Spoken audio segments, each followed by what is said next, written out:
तेजी से घटते समय के साथ नजदीक आते उपचुनाव के लिए अब सियासी दल हर फॉर्मूले को अपना रहे हैं। वर्चुअल के साथ एक्चुअल प्लेटफॉर्म पर नजर गड़ाए हुए नेता अब बूथ के साथ ही यूथ पर फोकस कर रहे हैं। कोरोना विभीषिका के बीच होने जा रहे ये चुनाव बेहद अलग और खास हैं। और ऐसे में ज्यादा से ज्यादा दोनों प्रमुख सियासी दल बूथ स्तर पर आखिरी दिनों में जोर दे रहे हैं। सोशल मीडिया से लेकर बूथ स्तर तक युवाओं से संपर्क कर उनको जोड़ने की तैयारी है। जीत का दावा करने वाली भाजपा ने मंडल के बाद बूथ पर जोर देने की बात कही।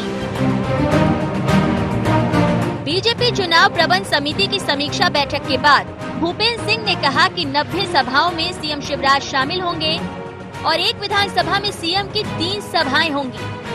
लगातार 1 तारीख तक मुख्यमंत्री जी की लगभग 90 सभाएं होंगी और कोशिश ये है कि एक विधानसभा में कम से कम 3 सभाएं माननीय मुख्यमंत्री जी की हों। भाजपा वोटिंग से पहले उन बूथों पर फोकस कर रही है जहां 2018 विधानसभा चुनाव में उसकी स्थिति अच्छी नहीं थी। इनमें हार वाले और कम अंतर से जीत वाले बूथ प्राथमिकता पर हैं। वहीं बात सत्ता वापसी के लिए जद्दोजहद करती कांग्रेस की करें तो कमलनाथ भी कोई कसर नहीं छोड़ना चाहते। पीसीसी चीफ कमलनाथ ने हर सीट के लिए एक प्रभारी तैनात किया, जिनके तहत हर बूथ के लिए प्रभारी बनाए गए। साथ ही पूर्व मंत्रियों ने भी बूथ स्तर तक बैठकें की, हर बूथ का डाटा भी तैयार किया। मध्य प्रदेश पे लोकतांत्रिक मूल्यों का कत्ल करने वाले लोगों के कारण जो 5 गुना चुनाव का खर्च बना है, जिन्होंने अपने मत को बेचा, जनता को मत को बेचा, आज उसकी कीमत फिर वापस जनता को भरनी पड़ रही है। ये खुद तो 35 से 50 करोड़ लेके अपने घर भरने का काम कर लिया, पर जनता की गाड़ी कमाई से 5 गुना खर्च फिर उपचुनाव हो रहा है। मेरा आग्रह है जनता से कि इनको सबक सिखाया ताकि आगे आने वाली पुश्तें याद रखें कि बिकाऊ लाल मिलावट रामों के साथ क्या होता है। कुल मिलाकर भाजपा और कांग्रेस इन चुनावों में जी जान झोंक रही है, लेकिन अब बूथ के साथ यूथ को जोड़ने की ये कवायद कितना रंग लाएगी, इसके लिए नतीजों तक इंतजार करना होगा। News desk IND 24।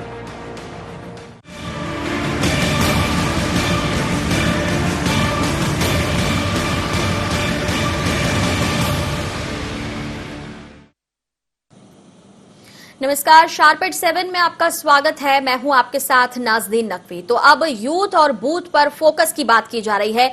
अगर बात करें बीजेपी और कांग्रेस की तो दोनों ही इस रणनीति पर काम करती हुई नजर आ रही हैं। लेकिन अगर बीजेपी आगे है तो वहीं कांग्रेस भी पीछे पीछे अपनी जीत के लिए लगातार कोशिश करती हुई नजर आ रही है। सवाल यहां पर मुद्दों का भी है, सवाल विकास का भी है, सवाल जुमलों का भी है, लेकिन साथ ही साथ फोकस में एक बार फिर से यूथ यानी कि युवा नजर आ रहे हैं। कोरोना का ये जो समय चल रहा है, इसको देखते हुए ये माना जा रहा है कि बूथ तक पहुंचने के लिए अगर मतदान की हम बात करें तो वोटर्स की संख्या में अगर यूथ ज्यादा आते हैं तो पार्टियों को फायदा मिल सकता है। और इस बात को चुनाव से पहले समझकर ये रणनीति कांग्रेस और बीजेपी की, और खासकर बीजेपी जिस तरीके से इस पर फोकस होकर काम कर रही है, क्या उसे मतदान में इजाफा दिला पाएगी, इस पर हम बात करेंगे। हमारे साथ स्टूडियो में editor in chief Sunil Srivastava हैं। शुरुआत उन्हीं के साथ करते हैं। सर, अब बूथ के साथ साथ यूथ का फॉर्मूला कितना कारगर लगता है आपको कि हो पाएगा? देखिए नाज़रीन, अगर बूथ की बात करें तो बीजेपी हो या कांग्रेस इस मामले में बूथ मैनेजमेंट के मामले में थोड़ी कमजोर जरूर रहती है। लेकिन अगर हम बीजेपी की बात करें तो मंडल स्तर तक के जो बीजेपी के सम्मेलन थे वो लगभग 128 मंडलों में थे मध्य प्रदेश के, वो लगभग अब खत्म हो चुके हैं। और 15 अक्टूबर से 24 अक्टूबर तक जो उपचुनाव वाले क्षेत्र हैं वहां लगभग 7000 बूथों पर बीजेपी बूथ सम्मेलन करने जा रही है। यानी बूथ का जो कार्यकर्ता है बीजेपी का, उसको एक्टिव किया जाएगा। कैसे मतदान होना है, कैसे उसकी मतदान की प्रक्रिया रहेगी, कैसे मतदाताओं को घर से बाहर निकालना है, इन तमाम बिंदुओं पर बीजेपी अपने कार्यकर्ताओं को प्रशिक्षित करेगी, उनसे संवाद करेगी। क्या कठिनाइयां हैं बूथ पर, कहां पोलिंग बूथ एजेंट नहीं है, ये तमाम बिंदु उनमें रहेंगे। और जो बूथ सम्मेलन रहेंगे उनके जरिए कार्यकर्ताओं की समस्याओं के साथ साथ स्थानीय समस्याओं पर भी बीजेपी चर्चा करेगी। यानी 15 तारीख से 24 तारीख तक बीजेपी का लगातार सतत कार्यक्रम जो चलने वाला है ये है। अगर हम कांग्रेस की बात करें या बीजेपी, यहाँ बीजेपी युवा मोर्चे की बात करें तो एक बूथ पर 10 यूथ, इस परिकल्पना के साथ दोनों ही युवा मोर्चा हो या यूथ कांग्रेस हो, दोनों ही काम कर रहे। हर बूथ पर 10 यूथ तैनात करने की तैयारी है। और अगर हम पन्ने तक आ जाए नाजनीन, क्योंकि बूथ और यूथ की जिस प्रकार से फॉर्मूले की बात हो रही, तो पन्ने तक पर यहाँ पर हर 10 घर में एक जो पन्ना क्योंकि होता है उसमें लगभग 10 घरों के या 5 घरों के मतदाता होते हैं, तो एक एक पन्ने पर एक एक प्रभारी दोनों पार्टियों की तरफ से नियुक्त किया गया है। यानी कुल मिलाकर जो माइक्रो मैनेजमेंट है इस उपचुनाव में, वहां तक पहुंचने की तैयारी है। और क्योंकि अक्सर माइक्रो मैनेजमेंट होता है, बूथ तक जाती है राजनीतिक पार्टियां, लेकिन क्योंकि ये उपचुनाव प्रतिष्ठा का है, 14 मंत्रियों का भविष्य दांव पर है, 25 जो विधायक हैं निवर्तमान जो पूर्व विधायक हैं उनका भविष्य दांव पर लगा हुआ है। तो इसलिए प्रतिष्ठा के साथ साथ मंत्रियों का भविष्य और सरकार का भी भविष्य दांव पर है। इसलिए बिल्कुल, और ये भविष्य कैसा दिख रहा है, अगर हम बीजेपी की बात करें, उसकी तैयारियों की बात करें, और उसके बाद अगर रिजल्ट को लेकर वो कितने ज्यादा आशान्वित हैं, उसका जवाब देने के लिए हमारे साथ बीजेपी से विधायक दिव्यराज सिंह जुड़ गए हैं। बहुत स्वागत है आपका। आपसे जानना चाहेंगे, जिस तरीके से बूथ और यूथ दोनों को साधने की, दोनों को हथियार बनाने की जो यहाँ पर कवायद चल रही है, आपकी तरफ से लगातार इस पर फोकस किया जा रहा है, क्या लगता है चुनाव के परिणाम में कितना ज्यादा आपको फायदा मिलेगा? देखिए, जैसा कि हम सब जानते हैं कि भारतीय जनता पार्टी एक कार्यकर्ता बेस्ड पार्टी है। हमारे हर पोलिंग बूथ में हमारे ऑलरेडी अध्यक्ष बने हुए हैं, पन्ना प्रमुख बने हुए हैं। निश्चित तौर पर हमारा संगठन पूरे ही जितने भी उपचुनाव हो रहे हैं सब जगह संगठन के माध्यम से अपनी पार्टी के जो कार्यकाल रहा है और जो पार्टी के जो कार्य रहे हैं, चाहे वो नरेंद्र मोदी जी के हों, चाहे वो शिवराज जी के का पूर्व काल रहा हो, सभी योजनाओं को हम लोग गांव-गांव में बूथ में ले जाने का काम कर रहे हैं कार्यकर्ताओं के माध्यम से। और निश्चित रूप से ये जितने भी उपचुनाव हैं हमारे, इसमें सभी कार्यकर्ताओं के माध्यम से हम लोग विजय प्राप्त करेंगे। आप जिस तरीके से बूथ पर काम करते हैं, आप जिस तरीके से पेज प्रभारी बनाकर काम करते हैं, आप संगठन को मजबूत रखते हुए काम करते हैं, आपको लगता है कि 2018 विधानसभा चुनाव से अब तक कांग्रेस भी इन सारी चीजों पर काम कर रही है, धीरे धीरे उसमें कसावट लाने की कोशिश कर रही है, यूथ पर कांग्रेस का भी फोकस है, तो इसे कैसे देखते हैं? देखिए, कांग्रेस क्या कर रही है उस विषय में तो मैं नहीं कहूंगा, लेकिन भारतीय जनता पार्टी का एक निरंतर कार्य रहा है कि युवाओं को जोड़ना। हमारे इस बार मंडल अध्यक्ष हो, चाहे प्रदेश अध्यक्ष हो, चाहे जिला अध्यक्ष हो, सभी हम जगहों पे हमने युवाओं को लाने का काम शुरू किया है। सब जगह हम नए नौजवानों को, चाहे इवन प्रदेश अध्यक्ष हो, चाहे वो हमारे जिला अध्यक्ष हो, वहाँ पे भी एक नए युवाओं को लाने का हम प्रयास कर रहे हैं। हमारे मंडल अध्यक्ष मेरे विधानसभा में भी जहाँ से विधायक हूँ, वहाँ पर भी मंडल अध्यक्ष सब अब 40 साल के अंदर हमने रखने के प्रयास किया है।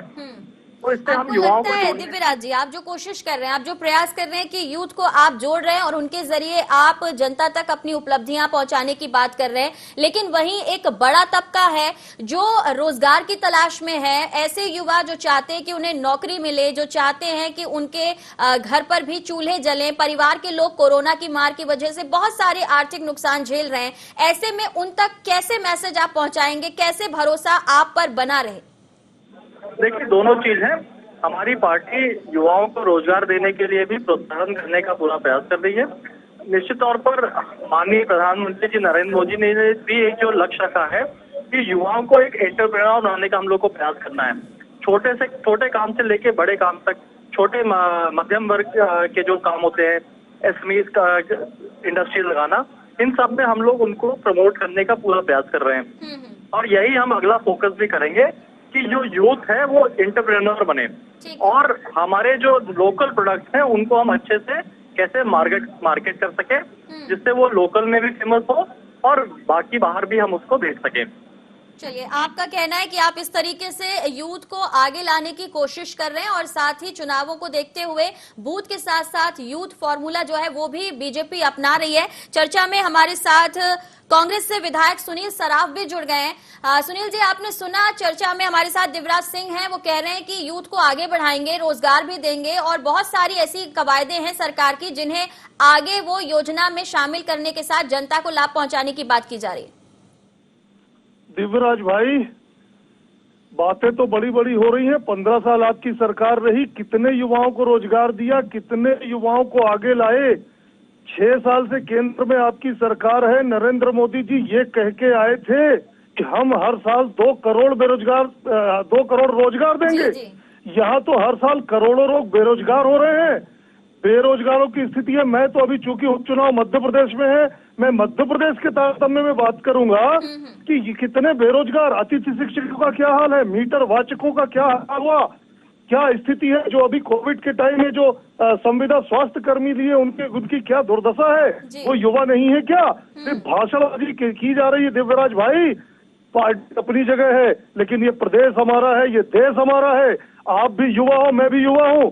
जरा आप अपने आप को पार्टी से अलग हट के युवाओं के दर्द को समझो कि क्या शिवराज सिंह और आपकी सरकार युवाओं के लिए कुछ कर पा रही है? तो क्या भटक रहा है युवा, और यही कारण था कि कांग्रेस ने समझा इस तकलीफ को, क्योंकि बहुत कुछ आपने भी कहा था जो नहीं हो पाया। अब आप समय कम की बात करेंगे, लेकिन बीजेपी उसे जनता के बीच ले जा रही है। आपने अतिथि शिक्षकों का जिक्र किया, जब आप सरकार में थे तब भी वो सड़क पर बैठे थे।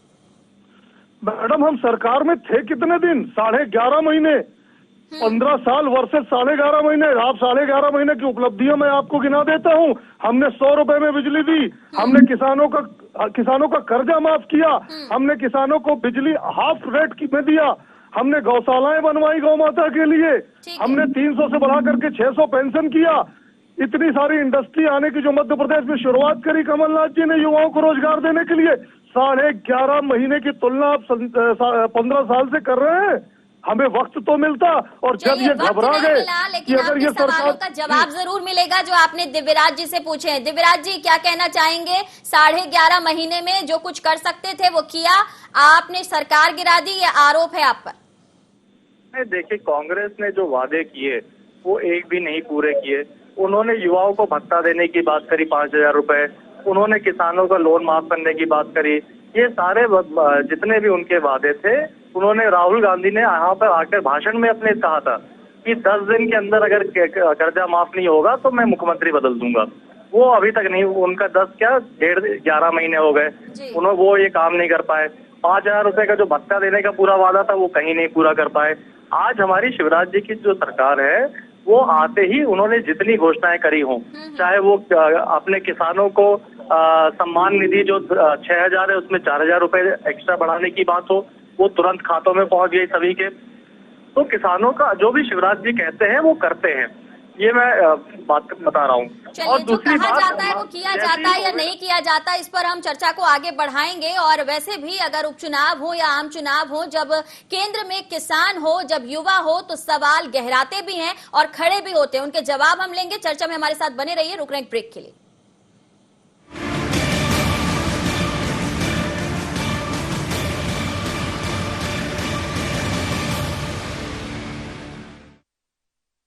बाबा इलायची को जैसे चखा तो लगा कि लाइफ के हर टेस्ट में होना चाहिए प्लेजर।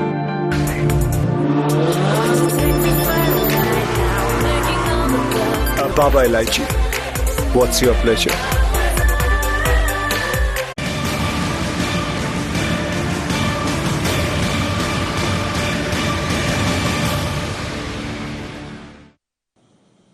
ब्रेक के बाद एक बार फिर से स्वागत है। मेहमान हमारे साथ बने हुए हैं। दिव्यराज जी कह रहे हैं बहुत कुछ की हमने किया और उन उपलब्धियों को लेकर हम जनता के बीच जाएंगे। ऐसे में सराफ साहब, आपको क्या लगता है? आप कह जरूर रहे हैं कि आपने जितने वक्त आप सरकार में थे आपने काम किया है, लेकिन क्या उन उपलब्धियों को जनता के बीच ले जाने में, आप जिस तरीके से बूथ स्तर पर काम कर रहे हैं, आप अपने संगठन को मजबूत करने की बात कह रहे हैं, वो सब पॉसिबल हो पाएगा? हमारे कमलनाथ जी जहां जहां जा रहे हैं उस भीड़ को देखिए, वो कोई सरकार की भीड़ नहीं है।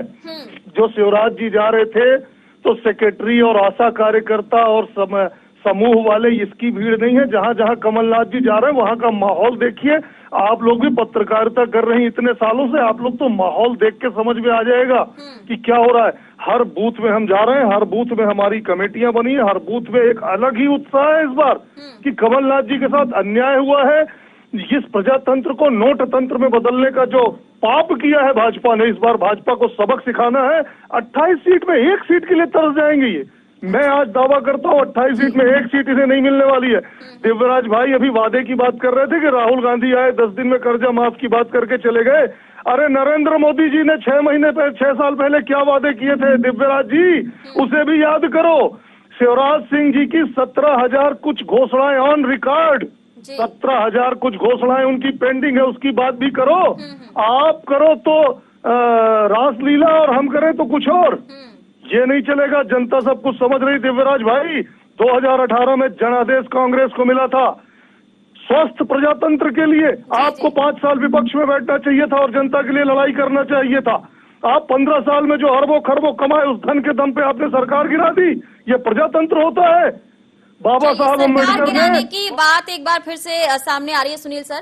और अगर देखा जाए, ये ठीक कह रहे हैं सुनील सराफ की, अगर हम बात करें, जैसे उन्होंने कहा कि अगर वादों की बात करें और जुमलों की बात करें तो बहुत से ऐसे वादे हैं वाकई जो मोदी सरकार के आने के पहले भी किए गए थे, लेकिन क्या कांग्रेस उन मुद्दों को जनता तक ले जा पाने में उतनी सफल हो रही है? अगर हम बात करें, जिस तरीके से सुनील जी कह रहे हैं बार बार की काफी उत्साह है, जनता ही जवाब देगी, लेकिन कुछ ऐसे मुद्दे हैं जो कांग्रेस ने सरकार में रहते हुए उन पर काम तो किया, लेकिन क्या वो जनता के बीच भी पहुंचा पा रहे उन्हें? देखिए नाज़रीन, मुद्दे कई हैं। कुछ काम कांग्रेस ने भी बहुत बेहतर किए हैं, कमलनाथ जी की सरकार ने, कुछ शिवराज जी की सरकार ने भी किए।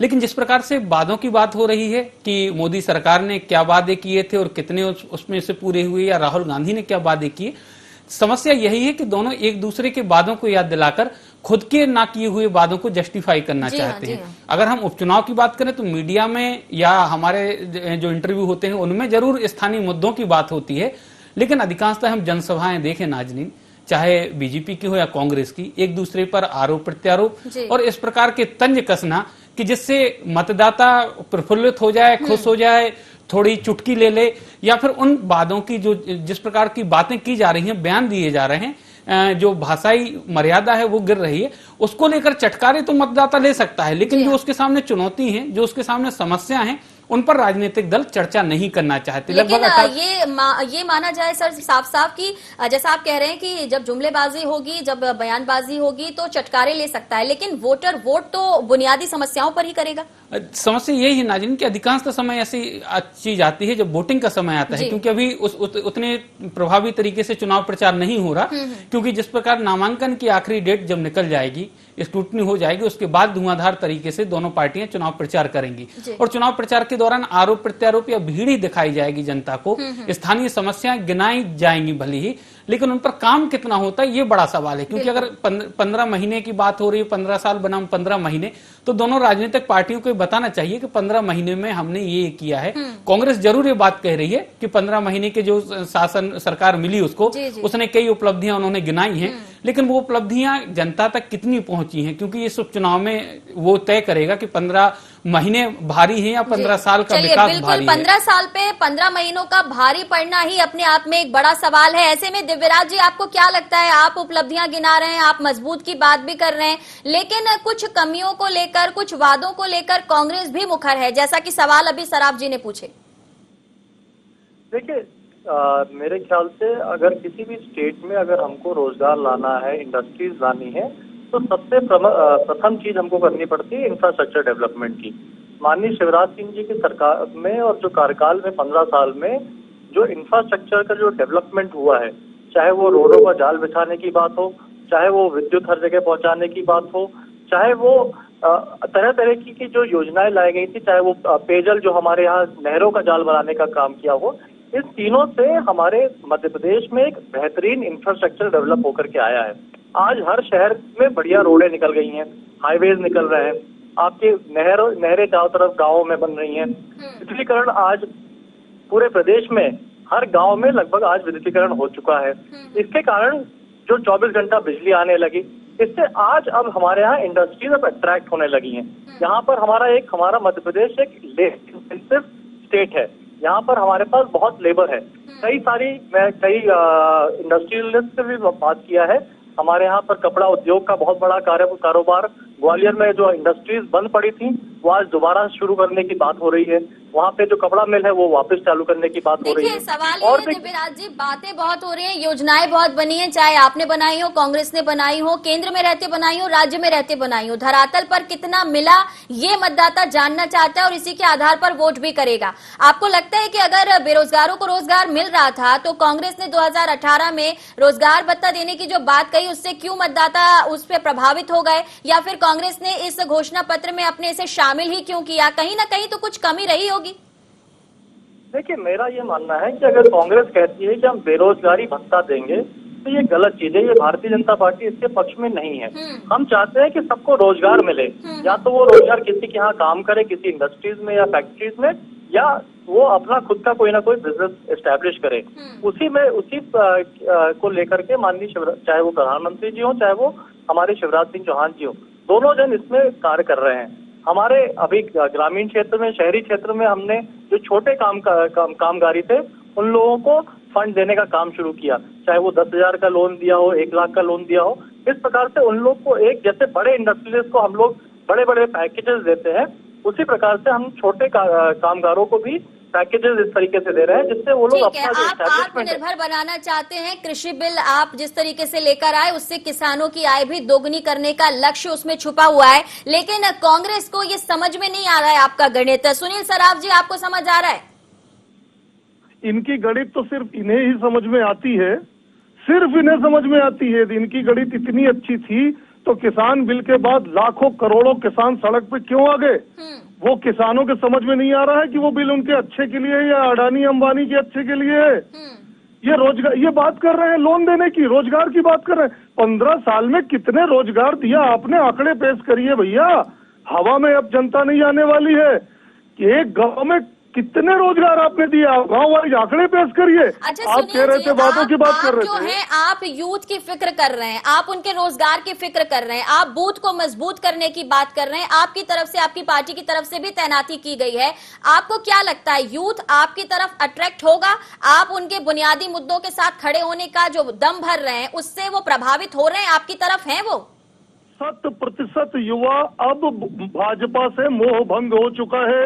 युवा ये समझ चुका है कि ये चुनाव में सिर्फ झंडे उठवाएंगे, जय श्री राम का नारा लगवाएंगे और हमारे लिए पकोड़े तलने की बात करेंगे। कहीं नाली से गैस निकालते हैं, कहीं हवा से ऑक्सीजन निकालते हैं, कहीं कुछ करते हैं, कहीं कुछ करते हैं। क्या हो रहा है इस देश में? अरे ठोस बात करिए आप कि कितने युवा को रोजगार दे रहे हैं। मध्य प्रदेश में कितने उद्योग आपने लाए? आप उद्योग की बात करिए, उद्योग नहीं है। कृषि क्षेत्र पिछड़ता जा रहा है, कृषि शक्ति किसानों की खत्म होती जा रही है, गांव गांव में मंदी आ गई है।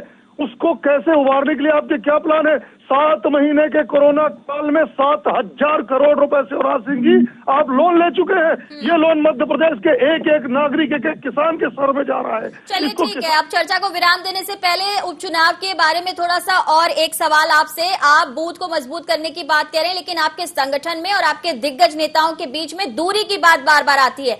इससे कांग्रेस इस बार पार पा जाएगी? कहाँ पे दूरी आपको नजर आ रही है? मुझे तो कहीं दूरी नहीं नजर आ रही है। हमारे यूथ कांग्रेस अलग लगा है, साथ में लगा हुआ है, हमारे सारे विंग साथ में लगे हुए हैं, हर बूथ में युवाओं की टीम बनी हुई है। कहीं पर भी दूरी, जीतू पटवारी जी युवा है वो लगे हुए हैं, कुणाल चौधरी जी, हम जितने युवा विधायक हैं हम लगे हुए हैं आदरणीय कमलनाथ जी के साथ। चलिए ठीक है, दिव्यराज जी पूरी टक्कर देगा युवा आपको और बूथ को भी कांग्रेस मजबूत कर रही है। दिव्यराज जी, हेलो जी दिव्यराज जी, कांग्रेस के यूथ पूरी मजबूती के साथ खड़े हैं आपको चुनौती देने के लिए। हेलो हेलो चलिए सुनील जी, आपसे अंतिम टिप्पणी चाहूंगी कि जिस तरीके से मजबूती की बात की जा रही है और खासकर युवाओं की चिंता की जा रही है जो दोनों दल कर रहे हैं। देखिए नाज़रीन, युवाओं की चिंता हो या रोजगार की चिंता हो या फिर आम आदमी की रसोई की चिंता हो, जो भी ज्यादा चिंता कर लेगा, जिसकी गणित आम जनता को, मतदाता को समझ में आ जाएगा, 3 तारीख को उसके ही पक्ष में वोट डालेंगे। क्योंकि जिस प्रकार से स्थिति बनी है कि दोनों एक दूसरे की कमियां और खामियां गिना रहे हैं, खुद की तरफ से क्या किया जाएगा, वो सिर्फ वचन पत्र या संकल्प पत्र जो आएंगे, दोनों के वचन पत्र आ चुके, संकल्प पत्र आने की तैयारी में, उनमें क्या होता है। क्योंकि हमने देखे हैं कि सालों से जो संकल्प पत्र या वचन पत्र होते हैं, जिस प्रकार से अभी दावे और वादों की बात हो रही कि 7 साल में मोदी जी के जो दावे थे और वादे थे वो पूरे नहीं हो पाए, तो कई बार मतदाता क्योंकि 70 सालों से लगभग ठगा ही महसूस करता रहा है, तो अब इस बार मतदाता किस पर भरोसा करता है ये देखना दिलचस्प रहेगा। लेकिन युवाओं की बात करें, युवा जरूर राजनीति में बड़े पैमाने पर आ रहा है, युवाओं को राजनीति में भविष्य उज्जवल लग रहा है, तो इस बार देखना होगा कि युवा किसके साथ देता है, बूथ के साथ युवा किसके साथ खड़ा होता है। चलिए, बहुत शुक्रिया। तो कुल मिलाकर देखा जाए बूथ और यूथ पर फोकस जरूर है। इस फॉर्मूले को दोनों सियासी दल अपना जरूर रहे हैं, लेकिन यहां पर मतदाता अब जागरूक है। बूढ़ा हो या जवान, रोजगार की उसे जरूरत है और इन बुनियादी मुद्दों पर जो काम करेगा, करके दिखाएगा, जनता उसको पसंद करेगी। लेकिन देखना होगा कि पसंद बनने के लिए जो जद्दोजहद है उसमें कौन सफल हो पाता है। शार्प एट 7 में इतना ही, दीजिए इजाजत, नमस्कार।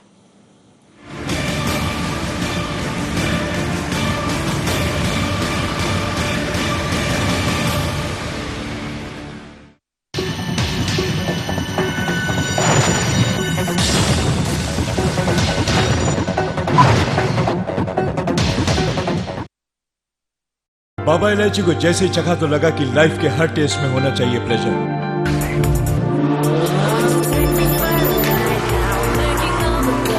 Baba Ilaichi, what's your pleasure?